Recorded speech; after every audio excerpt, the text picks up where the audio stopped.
गोदान आयेन बिटिसिआव आलादायै खालामनानै बेवहाय जोंनिखौबो ड्रप पस्ट हिसाबैहाय खुलुमबाय। दिनै जों अल बिटिसि 2013 आरो 2021 आव थालांनाय ड्रप टिचार एसोसिएशन जों बेवहाय ज' जादों।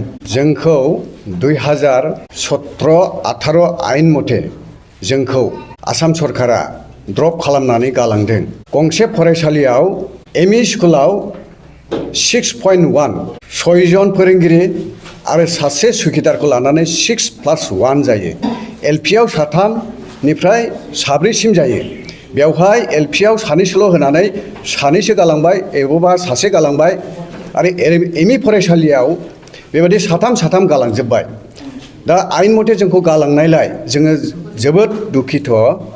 दा जों बेनिखायनो जोङो खावलायनो सानो दि आसाम सरकारा जिहेतु दाख्लै थांनायसो आयेन मथे रनज पेगु सारा आयेन प्रनयन खालामनानै आयेन गोदान खालामनानै बिटिसिआव जिहेतु सोलोंथाइनि मोनसे आयेन खालामनानै आलादायै लानानै जोंनो दैथायहरनो हागोन, अब्ला जोङो बेखौ सापर्ट खालामगोन होननाय लेखा जोङो खोनानो मोन्दों। बेनिखायनो जोङो बेवहाय अल बिटिसिनि जों ड्रप टिचारफ्रा जों बेवहाय जमा जादों जे जों थालांनाय फोरोंगिरिफोरखौ जाहाथे दानि बिटिसि सरकार एडुकेशन डिपार्टमेन्टआव बिबान मोननाय इएन श्री रबिराम नार्जारी सार जोङो खावलायो, जोङो रिक्वेस्ट खालामो, जोङो आपिल खालामो, जों थालांनाय फोरोंगिरिफोरखौ जाहाथे आयेनाव सोसननानै जेबो सत्त गैयालाबा 20 बोसोर 25 बोसोर 30 बोसोर खायफा थैलांबाय, बे हिसाबै जोंखौ अननानै जाहाथे आयेनाव सोसननानै ड्रप पस्ट हिसाबैहाय आयेनाव सोसननानै जोंनि साखरिखौ जाहाथे प्रभिन्सियेलाइज खालामनानै होयो, जों बेखौनो खावलायो। उननि पर्यायाव जाहाथे जोंनि साखरिखौ खालामनानै होयोब्ला जोङो जेब्लायबो सरकारजों थागोन, सरकारखौ मदद होबाय थागोन। मानोना जोङो मिथिगौ रबिराम सारा जोबोद एक्टिभ, जोबोद जायखौ बुङो बिथाङा बेखौ मावो। बेनिखायनो जोङो आसाबादि रबिराम सारनि सायाव आरो जोङो हाग्रामा सारनि सायावबो जोङो आपिल खालामो, खावलायो, रिक्वेस्ट खालामो जाहाथे जोंनि बे 2013 आरो 21 थालांनाय फोरोंगिरिफोरखौ जाहाथे मावफुंनानै जोंनि साखरिखौ खालामनानै होयो। जोङो बेखौनो आपिल खालामदों, खावलायदों जाहाथे जोङो बेबायदि भुक्तभोगिनिफ्राय जों जाहाथे मुक्ति मोनो।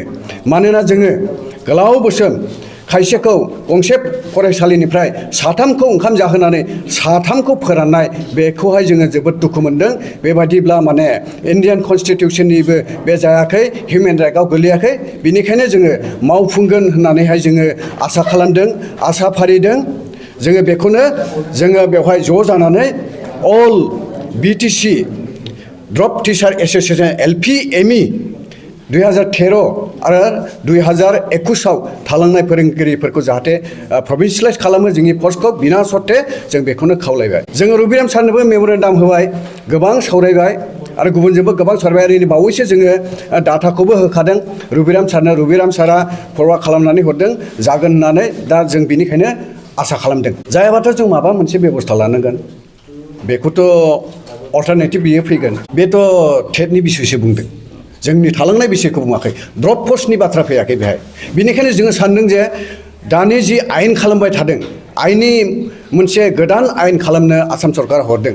गोदान आयेन बिटिसिआव आलादायै खालामनानै भेन्सार मास्टारफोरखौ स्कुलफोरखौ खालामगोन होननानै बुंदों। बेवहाय जोंनिखौबो ड्रप पस्ट हिसाबैहाय सोसननानै जोंखौ जाहाथे प्रभिन्सियेलाइज खालामो, जों बेखौसो खावलायदों।